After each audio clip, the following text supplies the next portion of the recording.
Oi, tudo bem? Meu nome é Eric Oliveira, eu sou procurador de trabalho desde 2013 e se você está se preparando para o concurso do MPT, segue nosso canal, ativa o sininho que toda semana tem vídeo novo. Te espero por aqui. Passamos agora para a nota técnica 1 de 2020 que trata sobre o racismo estrutural. Vamos começar com os fundamentos internacionais para justificar esse combate ao racismo estrutural. Então, o artigo 24 da Convenção Americana dos Direitos Humanos assegura a todas as pessoas o tratamento igualitário perante a lei e igual proteção sem discriminação. A Constituição também consagra o princípio da igualdade, ali no artigo 5º, e esse princípio se manifesta em três dimensões. Qualquer questão de cor de igualdade, hoje em dia, tem que passar por essa análise. A gente vai ter a igualdade formal, que é o tratamento isonômico de forma abstrata e independente das condições e capacidades reais do indivíduo. A gente vai ter a igualdade material, que é um tratamento que considera as especificidades de cada pessoa, seja aspectos da personalidade ou outros fatores de diferenciação, como fatores sociais, e a igualdade como reconhecimento. A igualdade é confrontada com a representação que determinada qualidade tem em determinado contexto histórico e social. A igualdade vai ter tríplice função, vai servir tanto para romper privilégios, eliminando tratamentos jurídicos diferenciados e injustificados, incluindo direitos para incorporar grupos previamente excluídos e expandir horizontes, ampliando novos valores sociais. Já o racismo estrutural é um sistema de conjuntos de práticas sociais, culturais, políticas e religiosas desenvolvidas e mantidas em uma sociedade de modo a manter e perpetuar a hierarquização de um grupo social.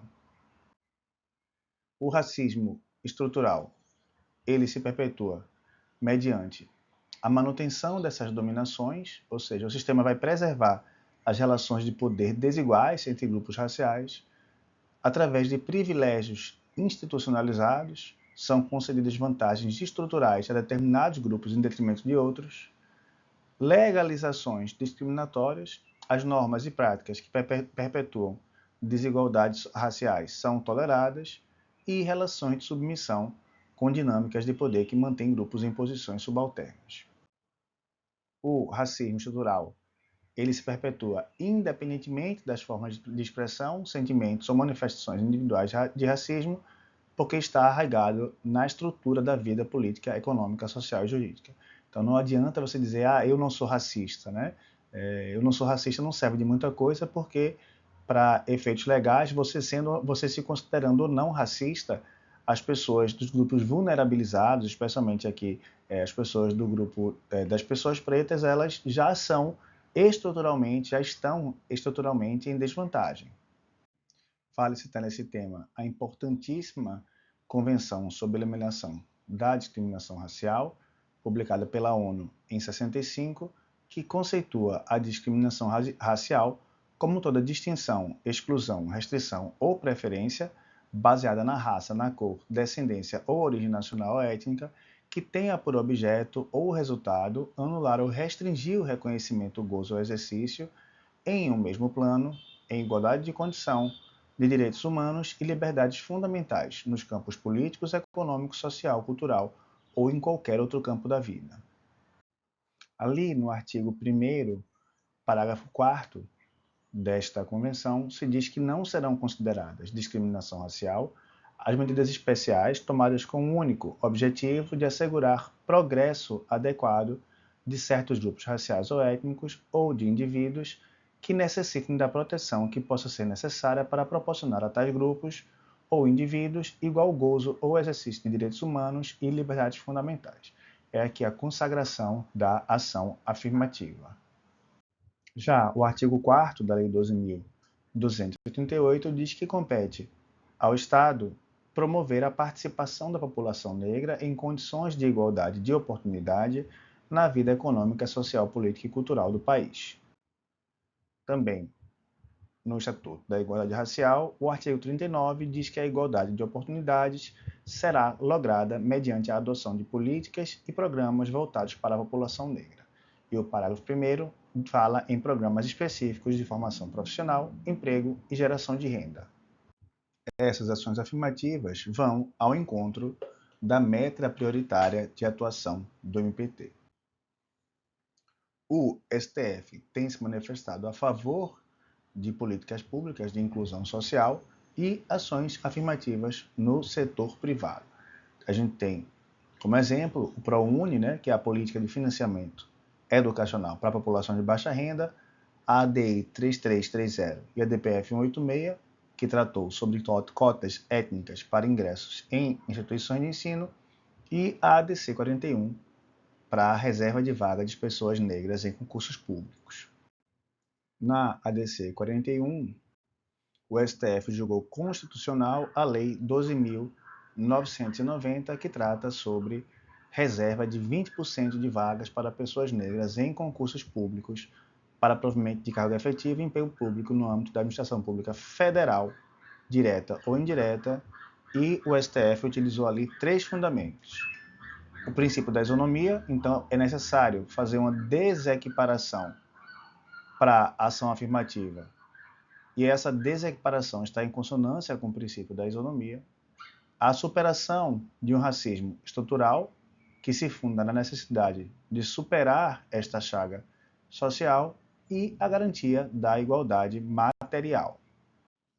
É claro que para entrar no concurso é necessário, mesmo sendo pessoa negra, que seja aprovada no concurso público, que tenha a nota mínima de aprovação. Essa ideia de incluir o fator raça como critério de seleção, ao invés de afetar o princípio da eficiência, ele contribui para a sua realização em maior extensão.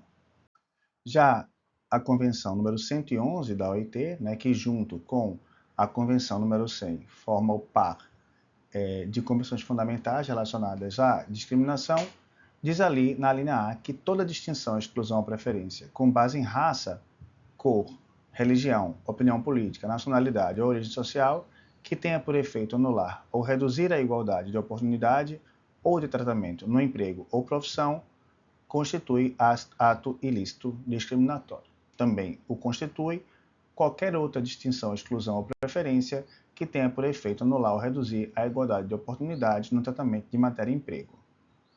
Também assim, a Lei 7716, que é a Lei CAO, tipifica como crime o preconceito de raça, cor e outros, impedindo comportamentos discriminatórios negativos, que são aqueles que resultam na negação da igualdade material de oportunidades. Configura discriminação negativa, então, essa diferenciação para acesso ao emprego baseada na raça, com o intuito de reduzir o número de representantes daquele grupo, que é o grupo das pessoas negras aqui. Tudo isso configura a prática racista. E só para nos contextualizar, a gente está aqui nos fundamentos dessa nota técnica, E ali nos fundamentos, a nota técnica cita o caso Simone André Diniz versus Brasil. Vou deixar para explicar esse caso mais à frente, mas está como fundamentação dessa nota técnica do racismo estrutural. Essa reserva de vagas para pessoas negras visa reparar a exclusão histórica da população negra no mercado de trabalho digno, a falta de oportunidades de acesso ao emprego, a falta de igualdade de remuneração e a dificuldade de ascensão profissional. A discriminação positiva, nós já vimos, é uma discriminação que tem por finalidade selecionar pessoas que estejam em situação de desvantagem, tratando-as desigualmente e favorecendo-as com alguma medida que as tornem menos desfavorecidas. Um exemplo prático de discriminação positiva é justamente a reserva de vagas ou cotas. E nesta orientação, nesta nota técnica, a Cor de Igualdade orienta os seus membros e membras que, ao analisar notícias de fato ou demandas judiciais, respeitada a independência funcional e os princípios orientadores da atuação institucional, considerem em seu pronunciamento ou atuação o controle de convencionalidade, que é a conformidade com os tratados internacionais, isso inclusive está na recomendação número 96 do CNMP, o controle de constitucionalidade e o controle de legalidade. Já vimos também que as ações afirmativas são instrumentos indispensáveis para o alcance dos objetivos fundamentais da República, previsto no artigo 3º da Constituição, e passamos agora para uma outra nota técnica emitida em face do projeto de lei 1052 de 2020, que pretende alterar o artigo 93 da Lei da Pessoa com Deficiência, né, da Lei 8.213. O objetivo desse projeto de lei é permitir que empresas contratem pais ou responsáveis de menores com deficiência para cumprir a cota. O Ministério Público rejeita essa tese por múltiplas razões. Primeiro, porque volta a um modelo assistencialista do passado, contrário ao paradigma atual de inclusão. Segundo, porque a reserva de vagas é para a inclusão direta das pessoas com deficiência, não de terceiros. Em terceiro lugar, o trabalho é direito da própria pessoa com deficiência para assegurar a sua autonomia e a sua dignidade. Em quarto, porque contraria a CDPD, a Convenção da ONU sobre os Direitos da Pessoa com Deficiência. Em quinto, cria barreiras ao invés de removê-las, de forma que o Estado deve facilitar a inclusão e não criar obstáculos para o acesso das PCDs ao mercado de trabalho. Em sexto, né, já há incentivos adequados para essas pessoas sem substituir as PCDs por terceiros, né? Então, o pai dessa pessoa, ela já recebe BPC, por exemplo, o pai dessa criança com deficiência. E vamos agora para a próxima nota técnica, que é a nota técnica número 1 de 2021, que fala sobre discriminação de estagiários e estagiárias com deficiência. Vamos para a fundamentação normativa, né, começando com a CDPD, a Convenção sobre os Direitos das Pessoas com Deficiência, chamada de CDPD, né, a tradução é a sigla em português que a gente usa, também conhecida como Convenção de Nova York, que foi internalizada com status de emenda constitucional. E ali ela conceitua a discriminação por motivo de deficiência no artigo 2º. E a Convenção também declara ali no artigo 27 que o direito das pessoas com deficiência ao trabalho abrange o direito à oportunidade de se manter com o trabalho de sua livre escolha ou aceitação no mercado laboral em ambiente de trabalho que seja aberto, que seja inclusível e que seja acessível. Também, conforme o artigo 5.5 da CDPD, as pessoas com deficiência têm direito ao ensino superior, acesso ao ensino superior em geral, treinamento profissional, então eles têm que ter treinamento de acordo com a sua vocação e têm direito à educação continuada, inclusive educação para jovens e adultos, tudo sem discriminação e em igualdade de condições. A Convenção 111 da OIT, né, que com a 100 a gente já viu que tratam das convenções fundamentais no tema da igualdade, prevê o dever de adoção de uma política nacional destinada a promover a igualdade de oportunidades e tratamento em matéria de emprego e profissão, eliminando toda discriminação. Já a Convenção 159 da OIT, que trata especificamente das pessoas com deficiência, diz no artigo 4º que as medidas positivas especiais com a finalidade de atingir a igualdade efetiva de oportunidade de tratamento entre os trabalhadores deficientes e os demais trabalhadores não devem ser vistas como discriminatórias. Então, a gente tem aqui a consagração de uma ação afirmativa e de que isso não viola o princípio da isonomia. O artigo 7º é obrigatório, né? O inciso 31, artigo 7º, inciso 31, trata da discriminação, da proibição de discriminação no tocante a salário e critérios de admissão do trabalhador portador de deficiência. A gente vai comentar mais sobre isso, né? Mas a expressão, na época da Constituição, a gente não tinha o conhecimento que a gente tem hoje. A expressão portador, ela está démodé, está fora de moda, não está mais sendo utilizada. Hoje em dia é pessoa com deficiência. A lei, e a gente vai explicar por que não é portador, tá? Quando a gente for falar sobre pessoa com deficiência. A Lei Brasileira de Inclusão, que é a Lei 13.146, define a pessoa com deficiência como aquela que tem impedimento de longo prazo, de natureza física, mental, intelectual ou sensorial, o qual, em interação com uma ou mais barreiras, podem obstruir sua participação plena e efetiva na sociedade em igualdade de condições com as demais pessoas. A lei na LBI também, no artigo 8º, a gente vai ter deveres em relação à PCD, a fim de assegurar essa efetivação de vários direitos. Então, o Estado tem que participar com políticas públicas de inclusão, a sociedade respeitando e dando acessibilidade, e a família dando apoio e desenvolvimento. O estágio. Lembrando que a gente está falando da nota técnica que trata do estagiário com deficiência, né? O estágio, a gente já falou sobre isso, tanto na Conafret quanto na Corte de Infância, é um modelo de contrato de trabalho especial em que a preponderância do caráter pedagógico. O estágio para as pessoas com deficiência é uma coisa interessante porque viabiliza um convívio profissional, promove a aprendizagem prática e facilita a posterior inclusão no mercado de trabalho. Assim é que todas as práticas discriminatórias, todas as vedações que nós já estudamos, né, se aplicam também à relação de estágio. A própria lei do estágio, ali no artigo 17, parágrafo 5º, assegura às pessoas com deficiência reserva de percentual de 10% das vagas oferecidas pelas instituições concedentes de estágio e o MPT atua nessa matéria.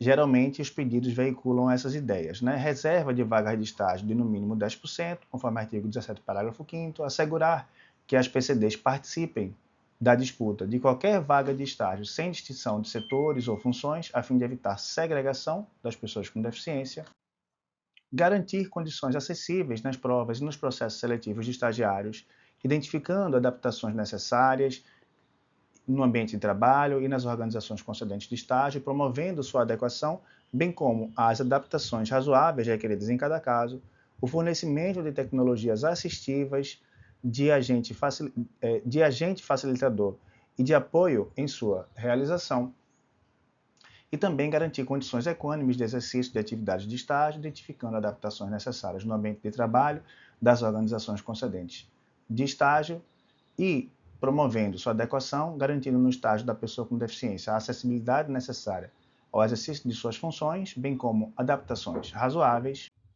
Também pedimos atribuir a estagiárias e estagiários com deficiência tarefas compatíveis com as atividades do programa de estágio e com seu grau de formação profissional, não permitindo ou tolerando situações em que fiquem em estado de ociosidade ou de labor excessivo, preservando-se assim a sua saúde física e mental e evitando-se a prática de violência e assédio no mundo do trabalho. Também abster-se de adotar qualquer diferenciação no valor das bolsas de estágio, em detrimento de estagiárias e estagiários com deficiência, bem como de ofertar condições que acarretem redução da bolsa ou benefícios concedidos a estagiários sem deficiência, promover divulgações das vagas de estágio por meio de recursos de comunicação acessível, realizar busca ativa por candidatos e candidatas com deficiência na fase de recrutamento do estágio, junto às instituições de ensino, visando não apenas garantir o preenchimento do percentual mínimo, como também a ampla inclusão desse grupo nas organizações concedentes de estágio, e utilizar como critério para avaliação da existência de deficiência o Índice de Funcionalidade Brasileiro Modificado, que é o FBRM. A gente vai explicar com bem detalhe o que é isso, tá?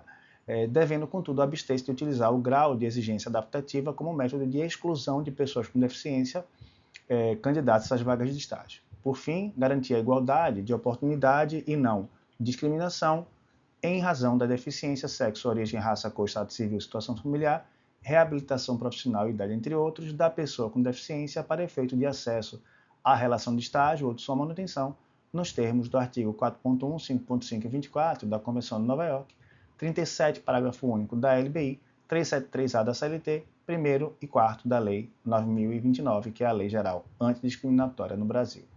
Voltei. Aqui no YouTube a gente posta só uma fração das nossas aulas. Se você quiser ter acesso a todas as coordenadorias de forma completa e atualizada, mais direitos humanos, mais atuação extrajudicial do MPT, clica no link que está aqui na descrição para adquirir o seu curso. Toda semana a gente tem vídeo novo aqui. Espero você por aqui. Um grande abraço e bons estudos.